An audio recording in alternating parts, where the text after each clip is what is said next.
चलिए दोस्तों बात करते हैं एक और नए क्वेश्चन के बारे में। इस क्वेश्चन में एग्जामिनर ने कहा एक समांतर चतुर्भुज की भुजा 60 मीटर और 40 मीटर है तथा इसका एक विकर्ण 80 मीटर लंबा है, इसका क्षेत्रफल क्या होगा, ये एग्जामिनर मुझसे पूछ रहा है।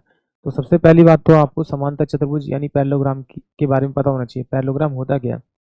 एक चार भुजाओं से मिलकर ऐसी फिगर होती है जिसके आमने सामने के जो एंगल्स होते हैं वो तो क्या होते हैं, आपके बराबर होते हैं। और उनकी जो साइड्स होती हैं, ये साइड इस वाली साइड के पैरेलल और बराबर होगी, ये वाली साइड इस वाली साइड के पैरेलल और बराबर होगी, यानी कि समांतर होगी और बराबर होगी। और जो इसके डायगोनल होंगे, इसके जो डायगोनल होगा, जैसे मान लीजिए एक डायगोनल मान लिया, तो ये वाला डायगोनल इस वाले एरिया और इस वाले एरिया को दो बराबर बराबर भागों में डिवाइड कर देगा। यानी कि जितना एरिया इस ट्राइंगल का होगा उतना ही ट्राइंगल का एरिया इसका होगा। तीसरा, अगर इसके दो डायगोनल को देखूं, अगर दोनों डायगोनल एक दूसरे को कट करेंगे तो वो इक्वली बाइसेक्ट करेंगे, यानी कि ये वाला हिस्सा इस वाले हिस्से के बराबर होगा और ये वाला हिस्सा इस वाले हिस्से के बराबर होगा, बट ये वाला इसके कभी बराबर नहीं होगा। चलिए आगे देखते हैं। अगर आपको ये पता है फिर तो आप इस क्वेश्चन को आसानी से सोल्व कर सकते हैं। कैसे? देखिए, एग्जामिनर ने क्या कहा कि ये मेरे पास में 60 है तो इसके सामने वाली भुजा भी 60 होनी चाहिए, ये 40 है तो इसके सामने वाली भी मेरे पास में 40 होनी चाहिए। अगर मैं इसको देखूँ, ये वाला डायगोनल एग्जामिनर ने मुझे दे रखा है, मान लीजिए ये 80 दे रखा है, तो ये ट्राइंगल जो दिखाई दे रहा है मुझे, वो मुझे स्केलन ट्राइंगल दिखाई दे रहा है, यानी विषमबाहु त्रिभुज दे रखा है। और विषमबाहु त्रिभुज का क्षेत्रफल निकालने का तरीका क्या है? आप डायरेक्ट निकालना चाहें तो आप कैसे करेंगे, इन तीनों को आप जोड़ दीजिए। जब इन तीनों साइडों को जोड़ेंगे तो आपका जो सम आएगा वो 180 आएगा। इसको 2 से हमेशा भाग कर दीजिए तो कितना आएगा आपका 90, उसे अंडर रूट के अंदर रख दीजिए आप 90, और इस 90 में से इसकी एक भुजा को माइनस कर दीजिए। तो 90 में से 60 गया तो 30 उसको यहाँ पे रख दीजिए।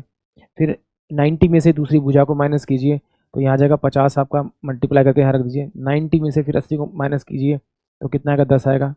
इसको सोल्व करेंगे तो 1 2 3 4 यानी कि 100 मेरा बाहर आ जाएगा, क्योंकि रूट से बाहर पेयर आते हैं। इसके बाद देखिए 9 है तो 9 को 3 इंटू में 3 लिख सकता हूँ, तो 3 मेरा यहाँ पे बाहर आ जाएगा। अंदर कितना रह जाएगा मेरे पास, 15। और मैंने आपको बताया कि इसका अगर ये क्षेत्रफल ये आया है तो उसको डबल कर दूंगा तो ये वाला क्षेत्रफल आया, कि दोनों क्षेत्रफल बराबर होते हैं तो उसे 2 से आप मल्टीप्लाई कर दीजिए। तो ये 600 अंडर रूट में 15 मीटर स्क्वायर इसका एरिया आ जाएगा। यानी कि ऑप्शन जो बी होगा वो इस क्वेश्चन के लिए करेक्ट होगा। ये तो मैंने डायरेक्ट कर दिया, बट एक बार समझ लेते हैं हीरोज फॉर्मूला क्या कहता है। हीरोज फॉर्मूला कहता है कि भाई अगर आपको कोई ट्रायंगल दिया हुआ है, जैसे उसकी साइड ये ए दी हुई है, ये बी दी हुई है, ये सी दी हुई है, तो आप क्या करेंगे, सबसे पहले उसका सेमी पैरामीटर निकालेंगे एस। एस निकालने का फॉर्मूला क्या होता है, इन तीनों साइडों को आप जोड़ दीजिए और 2 से भाग कर दीजिए। वही मैंने वहाँ पे किया, तीनों को जोड़ेंगे तो 180 आएगा, 180 को 2 से भाग किया तो वो 90 आ जाएगा। ये मेरे पास 90 आ गया। अब हीरोज फॉर्मूले के द्वारा एरिया निकालने का फॉर्मूला होता है एस, सेमी पैरामीटर यहाँ रखेंगे, एस माइनस का ए हो जाएगा और एस माइनस का बी हो जाएगा और एस माइनस का आपका सी हो जाएगा। इसको तो जैसे ही सोल्व किया तो मेरे पास में एस वहाँ पे कितना आया था, 90 आया था। 90 में से मैंने कितना माइनस किया, आपका 60 माइनस किया तो मेरे पास में 30 आया, 40 माइनस किया तो मेरे पास 50 आया, और 80 माइनस किया तो मेरे पास में 10 आया, और ये अंडर रूट के अंदर था। सोल्व किया तो मेरे पास में कितना आया, आपका आपका आपका 300 अंडर रूट 15 मीटर स्क्वायर, ये मेरे पास में एरिया आ गया।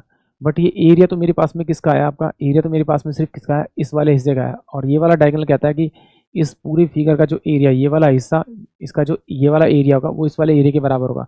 अगर ये पता तो उसको 2 से मल्टीप्लाई कर दीजिए तो 600 अंडर रूट में 15 मीटर स्क्वायर इस पूरे का एरिया होगा, यानी पैरेललोग्राम का, यानी कि ऑप्शन बी। आई होप आप सभी को क्वेश्चन समझ में आया होगा।